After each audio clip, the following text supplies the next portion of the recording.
Let's make some margarita pizzas with Bobby T's pizza dough. We're gonna open the bag and we're gonna dump the contents into a bowl.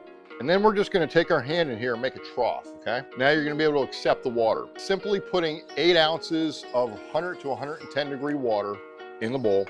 Now we're gonna take it and we're gonna knead the dough for about 7 to 10 minutes. Now you can use a mixer and that's fine, but the women in my family use their hands to make the dough. And that's what I'm doing. So we're gonna just work this dough, grab, pull, bring it to you. And then once we have it formed, we're gonna get it back in the bowl. And now we're gonna let that kind of proof for about 3 hours. Okay, we let our dough rest for 3 hours in the first proof. So I'm gonna take a scale and we're gonna set it to grams. We're gonna weigh this and we're gonna say that's 570. So we're gonna cut this in half. We want 2 equal dough balls, 298, 284, that's good enough, right?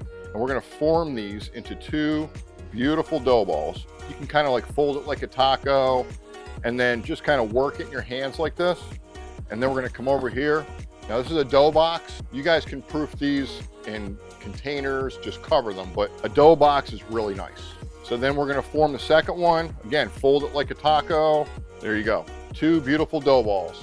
And now we're gonna let these proof for 3 more hours, okay? So that's 6 hours total, plus a little bit of prep work.